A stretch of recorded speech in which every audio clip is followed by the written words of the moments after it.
السلام عليكم ورحمة الله وبركاته أصدقاء، عاملين إيه؟ معاكم أحمد عصام في حلقة جديدة النهاردة. حلقة النهاردة عدها لنا الكاتب إسماعيل هشام، حب أشكره جدا. كمان عمل لنا الغلاف أستاذ إيمان وكيد، برضه أحب أشكرها. قبل أي حاجة ما تنسوش تتأكدوا إنكم مشتركين في القناة ومفعلين زر الجرس عشان يوصلكم كل جديد. وبدون مقدمات كتير يلا بينا نخش في حلقة.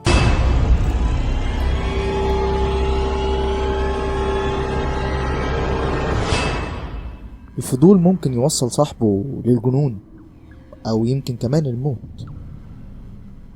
مش فضولنا بس، فكرة اننا نتحدى شيء احنا ما نعرفش خباياه ايه او ممكن ايه اللي يحصل من ورا التحدي ده كله ممكن يؤدي لهلكة. في انواع كتير من انواع التواصل مع الجن. يمكن كان اسهل الانواع دي هو الالعاب. ايوه، الالعاب طريقة من طرق التحضير او الدخول للعالم الاخر. هنتكلم النهاردة عن كارثة يمكن كلنا سمعنا عنها من كام يوم كده، والكارثة دي حصلت في مصر، تحديدا في مدرسة في امبابة. المدرسة دي في طلبة جواها قرروا ان هم يلعبوا لعبة من العاب الجحيم. الحكاية بدأت لما كان في موقع من مواقع السوشيال ميديا المعروف جدا واللي دايما معروف بالجدل بدأ ينزل عليه تحدي جديد زي التحديات الغريبة اللي متعودين انه يظهر عليها، والتحدي ده كان لعبة تشارلي. طب خلينا نعرف ايه هي لعبة تشارلي اصلا، او مين هو تشارلي اساسا. لعبة تشارلي او لعبة القلم هي لعبة لاستحضار الارواح. اللعبة بتكون عبارة عن ورقة مكتوب عليها يس ونو في 4 خانات، ويكون ما بينهم قلمين عاملين شكل الصليب، وبيبدأ بعدها الناس اللي هتلعب اللعبة يعملوا زي دايرة وكلهم بيقولوا في نفس واحد تشارلي تشارلي كان وي بلاي، تشارلي تشارلي كان وي بلاي، تشارلي تشارلي ار يو هير.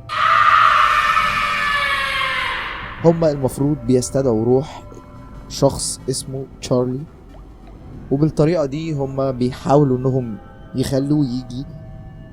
اللي المفروض يحصل بعد كده ان هو يرد عليهم بانه يحرك القلم بوجوده بالايجاب، انه يس يحرك القلم ناحية كلمة يس بانه موجود، واحيانا ما بيحصلش حاجة، ممكن الرد يتأخر شوية وبعد كده يحرك القلم، وممكن ما يحركش اي حاجة وما يحضرش.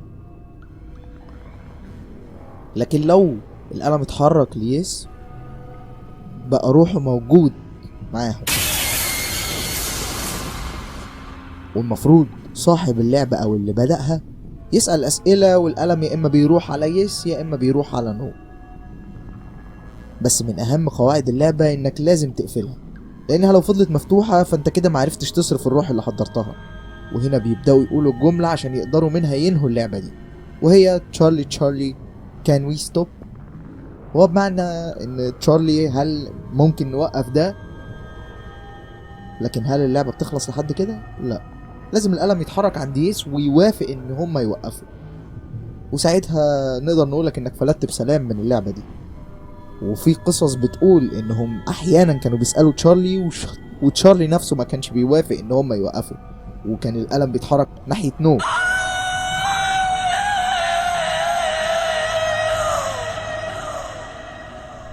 وساعتها بيتأكدوا ان هم فتحوا باب مش سهل انه يتقفل.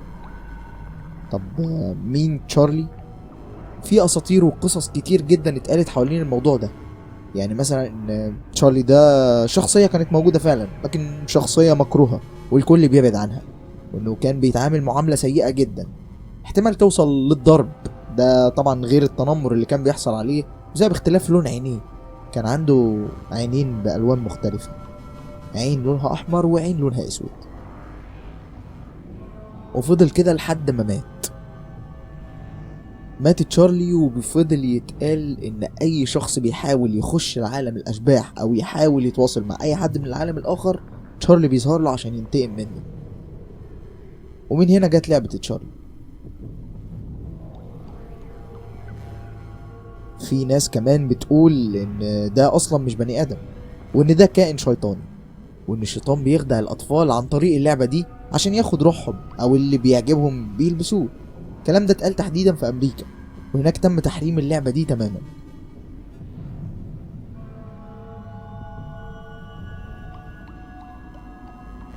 ناس كتير قالت ان المستهدف بيها اللعبة دي الاطفال بالاخص عشان روحهم الشفافة، عندهم شفافية عالية تسهل ان اي روح تقدر تتواصل معاهم ويقدروا يتحركوا بيها. في ناس في امريكا قالت ان تشارلي ده اصلا مدرس، بس المدرس ده كان عنيف جدا وكان دايما بيحب يعتدي على الاطفال بالضرب، وكان بيعمل الاطفال دول عقد نفسية من كتر الضرب والمعاملة السيئة اللي كان بيعملها لهم. فتكرار العملية دي اولياء الامور قرروا ان هم لازم يحطوا حد للمهزلة دي، وكان في حد منهم اقترح ان هم يقتلوه من كتر شدة الانتقام ان هو عايز ينتقم لابنه. وفعلا هو ده اللي حصل، قتلوه من ساعتها وهو بينتقم من اي شخص بيلعب اللعبة دي، وتحديدا لو تحت السن. الاسطورة بتقول ان الاطفال دي هي سبب موته، وعشان كده هو بيطلع ويخلص ده منهم. اول ظهور في اللعبة تحديدا كانت في المكسيك، يعني نقدر نقول كده ان المكسيك هي سبب اللعبة، ومع الوقت بدأت تنتشر في الدول اللي جنبها والدول اللي جنبها كمان، لحد ما اتعرفت تقريبا في العالم كله. بس اكتر فئة كانت بتلعب اللعبة دي هي فئة الاطفال في المدرسة، ودايما طبعا كان بيكون في تحذير ان اي شخص يلعب اللعبة دي، وكل ما التحذير كان بيزيد عدد الناس اللي بتحاول تجرب بيبقى اكتر، فضولهم بيزيد. اكتر من 95% من اللي جربوا اللعبة حوالين العالم بيقولوا ان اللعبة حقيقية 100%، وان في روح غريبة بتحضر في المكان فعلا. وكمان في ناس صورت اللعبة، ولو دورنا على يوتيوب هتلاقي فيديوهات كتير جدا جدا للناس اللي بتلعب اللعبة دي، وان فعلا القلم بيتحرك من ناحية يس او نو. هل ده مونتاج او حقيقة؟ الله اعلم.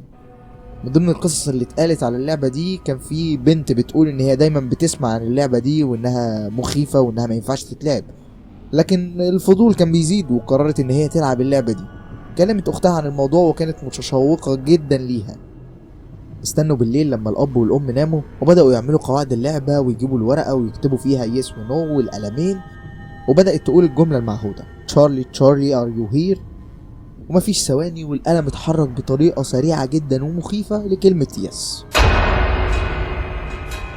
هل الموضوع يخلص عند كده؟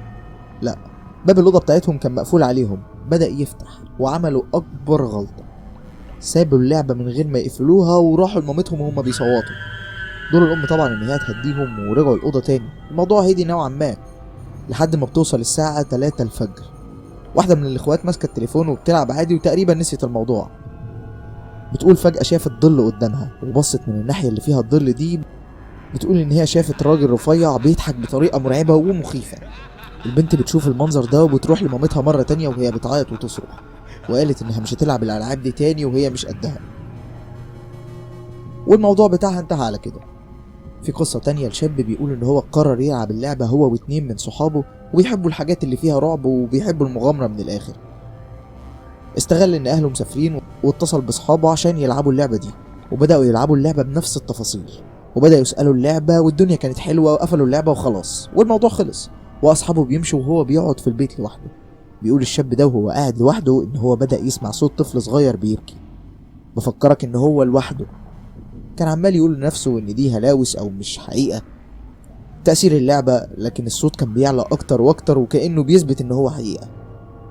اللي حصل للشاب ده إن هو بدأ يولع النور ويقعد على الكنبة ويهدي نفسه، وقال إن هو كده أمان يعني. لكن بيعدي الوقت ويرجع يسمع نفس الصوت تاني، وبدأ يركز إيه الصوت ده طالع منين. عمال يركز لكن مفيش أي اتجاه معين طالع الصوت منه. هو كل اللي متأكد منه إن الصوت ده موجود في البيت، فين ما يعرفش. وفضل صاحي ومعرفش ينام لحد الصبح، لم شنطته وروح على بيت أهله وبدأ يحكي اللي حصل فيهم، لكن محدش طبعا كان مصدقه. رأي علم النفس بيقول إن مفيش أي حاجة من الكلام ده، وإن كل ده هو وهم. الشخص بيبقى حاطط سيناريو في دماغه، عشان كده بيكون خايف وقلقان وبيتهيأ له حاجات كتير. أما في ناس تانية رأيهم مختلف وبتقول إن دي باب من أبواب الشيطان، واللي يقدر منها الإنسان والكائنات الأخرى التواصل بينهم وبين بعض. طبعا اللعبة ذاع صيتها لوصولها للعالم العربي، وبوصولنا للعالم العربي احنا كده عرفنا اللعبة ايه نظامها وبيتعمل فيها ايه. نيجي للي حصل بقى هنا في مصر وفي امبابة. اللي حصل في مدرسة امبابة البنات، مجموعة من البنات هناك كانوا بتتفرج على فيديوهات وقالوا ليه ما نعملش اللعبة دي ونلعبها، وقرروا فعلا ان هم ينفذوها وفي المدرسة. في اليوم اللي قرروا يعملوا فيه المصيبة دي كانوا مستنيين الوقت المناسب او المكان الفاضي اللي هيقدروا يعملوا فيه ده. دخلت واحدة عليهم ساعتها وبدأوا يتكلموا معاها ان هي تنضم للعبة معاهم، لكن هي عملت نوع من انواع السخرية يعني، وبدأت تسخر من الكلام بتاعهم وان مفيش حاجة من كل ده وان كل ده خرافات. اما عن نهاية الكلام ما بينهم قررت ان هي تنضم معاهم عشان تثبت ان هم غلط وهي الصح. دخلوا اوضة النشاط الفني وده كان انسب مكان يقدروا يعملوا فيه اللي هم عايزينه، وبدأ البنات انهم يقعدوا على الارض، وواحدة منهم جابت 4 ورقات وكتب فيهم يس ونو، وبعد كده عملوها بشكل مربع وحطوا الأقلام على شكل الصليب، وبدأوا يتكلموا ويبدأوا اللعبة ويقولوا تشارلي تشارلي كان وي بلاي، والقلم بدأ يتحرك حركة خفيفة. كملوا وقالوا تشارلي تشارلي ار يو هير. على كلامهم القلم اللي نايم راح ناحية يس. العيال خافوا وقاموا يجروا وكل واحد فيهم رجع على فصله تاني، ودي المجموعة اللي نجت في الأول. بس يشاء القدر ان في مجموعة تانية في نفس المدرسة تقرر ان هي تعمل نفس الحاجة. بتوع التجربة الاولانية دول ربنا سترها معاهم، لكن عارفين التانية لعبوها فين؟ اختاروا اسوأ مكان ممكن يتلعب فيه لعبة زي دي، لعبوها في حمام المدرسة.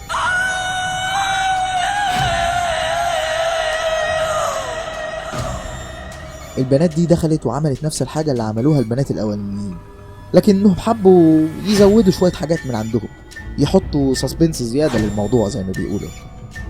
حاولوا يكتبوا طلاسم ما يعرفوهاش على جدران الحمام، وحاولوا كمان يزودوا ده بانهم يستخدموا الدم كمان في التعويذة، او بمعنى اصح بانهم يستخدموا الدم كمان في اللعبة بتاعتهم، بحيث ان الموضوع يبقى اسرع يعني. كان عدد البنات 4، بدأوا يشكوا بعضهم والدم اللي يطلع يغرقوا بيه الطلاسم اللي كاتبينها.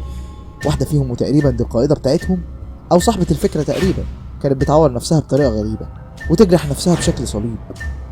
اللي حصل ان بنت بتحكي ان هي شافت بنت عينيها بيضة خالص والسواد اللي في العين ده اختفى تماما، وكانت بتحاول تقرب من اي بنت وكل ما تقرب عينيها تبدأ تنزل في دم.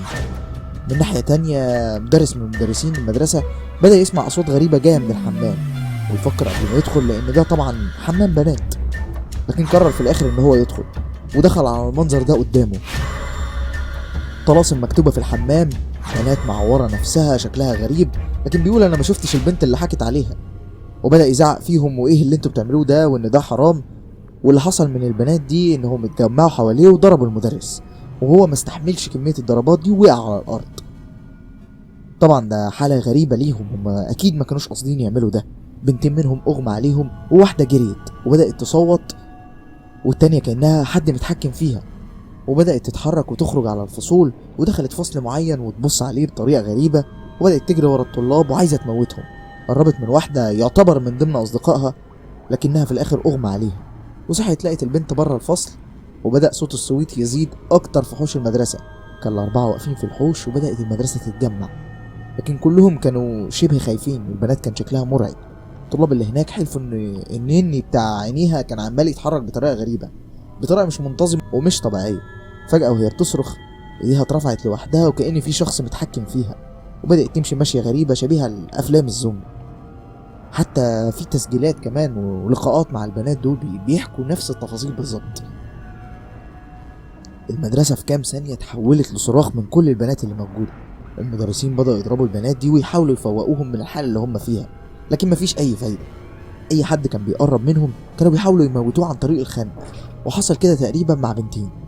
في وسط كل ده المجموعة الأولى فاكرينهم اللي ربنا نجدهم بدأوا يبصوا لبعض وخوفهم كانوا خايفين جدا يحصل معاهم زي ما حصل مع المجموعة التانية. البنات عمالة تجري يمين وشمال مش عايزين يشوفوا المنظر. كلهم كانوا واقفين قدام الباب وعايزين يخرجوا من المدرسة بأي طريقة، لكن طبعا المدير والمدرسين كانوا مانعين ان الباب يتفتح، والبنات بتصرخ ومنهارة من المنظر.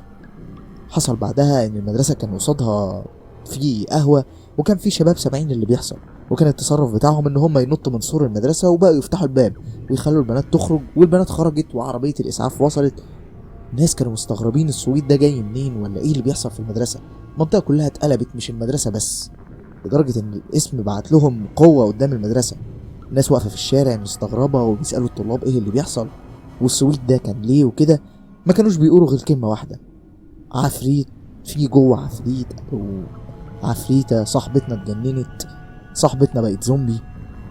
طبعا كلام محدش يصدقه ولا حد فاهم ايه الكلام اللي بيحصل ده.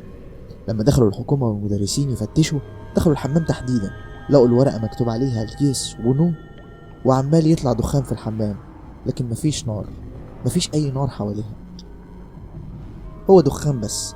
اليوم خلص على كده، وبيقال ان في 2 أو 3 توفوا، الله اعلم من صحة المعلومة دي، لكن في ناس راحت المستشفى وده الاكيد، واولهم المدرس.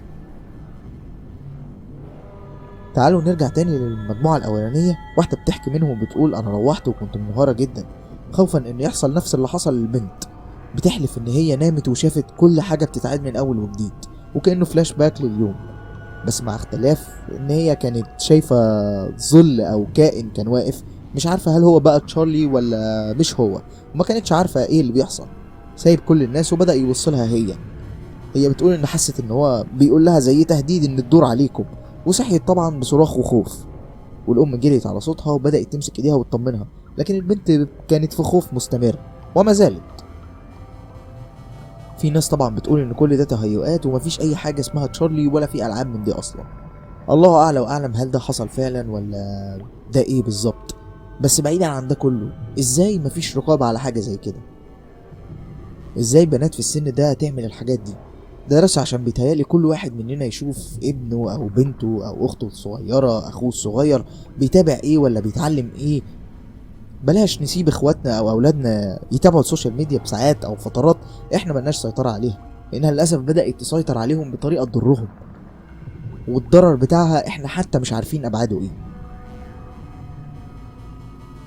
لحد هنا هو خلصت حكايتهم، بس طبعا تجارب تشارلي مؤذية بنسبة كبيرة. لو حابين نعمل حلقة كاملة عن تشارلي والألعاب اللي تشبه ده اللي موجودة حوالين العالم، قولوا لنا تحت في الكومنتات. باختصار وفي الآخر حقيقي هي مصيبة وفاجعة، ربنا يستر علينا، وبيتهيألي الموضوع اتكرر في مدرسة تانية. أرجوكم يا جماعة خلي بالكم من أولادكم وإخواتكم، الموضوع مرعب فعلا، وفعليا مفيش سيطرة عليه، احنا مش عارفين أبعاده ايه. ممكن حد من الأطفال دي يكون جالهم انهيار عصبي أو حاجة تأثر في بقية حياته عموما. ربنا يحفظنا ويحفظكم جميعا.